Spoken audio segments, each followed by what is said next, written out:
Hey, well, I've had quite the experience in the last 3 months trying to decide what to buy and learning a few lessons along the way. This is the end result. The end result is a fabulous Zenith CH750 Cruiser. And I figured it would be useful, it would have been useful if I could see a video on the issues and what would lead you to choosing a particular plane. So I, like many, was watching YouTube videos all night, envious of these Kitfoxes and these Zenith 701s and 750s doing all the crazy stall competitions, figuring that maybe I could do the same. Got very excited about discovering that a neighbor of mine has a spectacular Kitfox. He flew it into my front yard, got me all wound up, and I started the quest. So I started to look for Kitfox Model 3s and 4s, couldn't afford a 5, 6 or 7, and the 1s and 2s were too old, early 90s. Doesn't feel that long ago for someone like me at my age, but it's a long time. And some of those aircraft are 30 years old. So the 3s and 4s were in the early 2000s, or at least I found some sort of 1996-ish to 2005-ish. Usually Rotax 912 engines, 85 if not 100 horsepower. Sounded good, sounded possible. They were kind of affordable. So I started to go take a look at a few. So lesson number 1, don't believe the photographs. I saw 3 aircraft where the photographs just looked beautiful. Called the owner, asked about the history of the plane. Everything is great, and you spend all day, quite often sometimes more than one day, getting to go see an aircraft, and then within 10 seconds you realize that aircraft is not what it was described as being. I flew in 3 Kitfoxes, including my buddy Tom's, which is local, and they scared the life out of me, to be honest. Not windy, just turbulence. We live in northeast Tennessee on a hot summer's day. Even though it's a calm, breezeless day, the turbulence is pretty severe in a Kitfox. So having hung on to the frame for 2 of those 3 flights, thinking that I would not be able to get used to it, I decided to go for something heavier. Took a look at the Zenith 750s and 701s. Couldn't find a 750 that was affordable. Started looking at the 701s and had a similar experience. 701s are tiny. I'm talking gross weights of less than 700 pounds in some cases, mid 700s in most. Taxiing one around the airport, some gusty wind made me decide not to go fly it. Extremely light. Then I came across the 750 stall version, beautifully built. Took a ride in it with the owner, absolutely loved it. A little bit heavier, empty weight of about 800, 830-ish. Lightly equipped, not as nice as I would like my eventual aircraft to be. In fact, his was 860. But with the 2 of us in it, of course, we're dealing with, we're up at 1250 with a bit of fuel, we're at 1300 plus. And it had a little bit of weight, metal aircraft, of course, aluminum skin. Very, very different to a Kitfox. Yet the stall capabilities are better than Kitfox. We're talking about takeoff and landing distances of less than 150 feet. For the 750 stall and the 701, they're very similar. The 701 is quoted as low down as 60 feet, which I could certainly never achieve. because I'm not that good of a pilot. But the 750 was the one that had substantial weight to it, felt more stable, flew in one with 100 horsepower, and it was certainly quite adequate for my needs. Probably takeoff roll of about 300 feet, landing of about 400 feet, quite doable for me. So I decided and started to search for 750 stalls. I looked at 3 and flew in 3 and had all kinds of bad experiences. The first, as with the Kitfoxes, photographs just not being true to the day, pictures in adverts that were taken 10 years before the plane was sold, engines that had done twice the hours that the airframe had done because the engines were bought used, and generally speaking, a similar experience to buying a used car, which I didn't expect. I don't know why I didn't expect that, but it was a surprise. So all of the lessons that I have learned over the centuries of how to buy a used car and how to avoid being scammed all apply. And I didn't expect me to need those kind of lessons from my past, but it kept me safe. And I turned down 4 different aircraft. And then I happened upon this one. It came up for sale in Florida.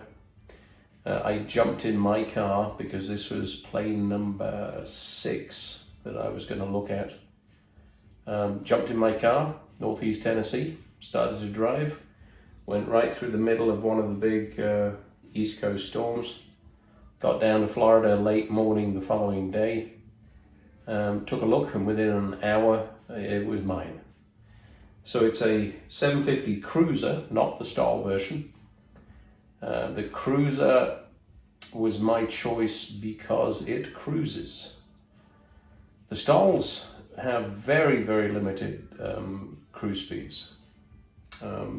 Most of the Kitfoxes would be very lucky to do more than 90 miles an hour. The 701 Zeniths, about the same. The 750 Zeniths, a little less, we're talking 85 miles an hour. Yes, it's in a straight line, you can still get places, but the 750 Cruiser cruises at 120, and that is a big difference. Takeoff and landing distances are not that much different. They're a little longer, but with my skills as a pilot, I have a hard time getting them down where I expect to anyway, and I tend to waste at least 100 feet, if not 150 feet, before the wheels actually touch. So when someone quotes a 300-foot potential landing distance, I have to add another 150 to that, just because of my skill level in landing. Takeoff is not such a problem because it's dead easy, and you can get close to the numbers that they anticipate. So this particular aircraft has got a Viking 130, 130 horsepower, which is more than sufficient. I've flown one with a Corvair that the seller promised was 100 plus horsepower. I flew it, it felt like a brick. It would not climb, it would not get off the ground, it would not cruise. So I called the manufacturer and discovered that that engine in fact had dynoed at 89 under ideal conditions. As installed in his aircraft, it was probably achieving about 80.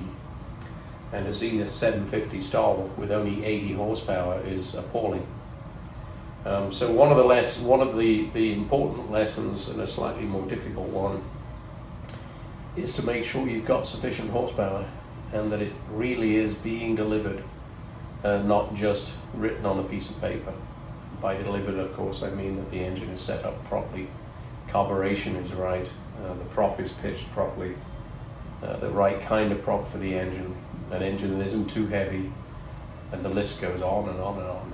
So The end result of my quest took me 3 months, and I ended up with this particular aircraft. I absolutely love it, so I'm happy. It's a good end result. But buyer beware, there is a lot of bad aircraft out there, and the sellers are not necessarily telling the truth. So during the last 3 months or so, I've made a mental note of several lessons learned, and I'll go through them. But before I do that, let me show you what inspired me to start to look in the first place. Here's a short video of my buddy Tom. So there's my buddy Rick, there's Tom coming in straight at the camera, slipping to lose a little bit of altitude so he can land up slope, comes into this front yard of ours, touches down, stops within 150 feet, maybe even less. Fantastic aircraft. 912 ULS, 100 horse engine. Aircraft weighs less than 700 pounds. Very, very light, and with that much horsepower, tremendous performance. Plus, of course, the pilot in command is just a tremendous pilot. So he makes it look like nothing, but I don't think I could achieve that. I'll shoot a video one day of me achieving something like that, but it'll take a while. And then the takeoff is equally impressive.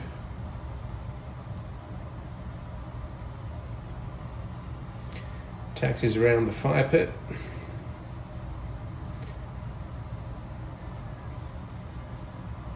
And full power any second. Full power. Tail lifts almost instantly. If it wasn't for that little bump there, he would have been off the ground in about 75 feet, climbing out at nearly 2,000 feet a minute. I mean, what a great aircraft. So that is where my quest started, thinking I could do the same, wanting that kind of experience. And as I talk through some of the lessons that I had, let me just play a compilation of pictures of the build of the aircraft that I ended up with. So the story really starts with trying to figure out what you actually want, because incredible stall performance comes at a huge cost, and that cost is an aircraft that's extremely light, difficult to fly, blustery, feels like a paper airplane on a blustery day, and you can't really go a long way in it. Very slow. You can, people do cross countries in them, but you end up with cruise speeds of less than 100 miles an hour, which can take you a while to get anywhere. So deciding what you want and then trying to pick the aircraft that matches those particular needs. In my case, I need an aircraft that can land here, not on the front yard like Tom did, but land on a decent sized strip that I'm putting in. I'm putting in a 1,000-foot strip, so I need to be able to land and get off the ground in 500 feet. Don't need 100. Plus I do want to go somewhere with it. And a cruise speed of 120 miles an hour gets you where you want to go. So I decided against Kitfox. Looked at a few, couldn't find an aircraft already built that was affordable, in my mind, for the budget that I had made available for this. Started to look at Zeniths, 701s and 750s.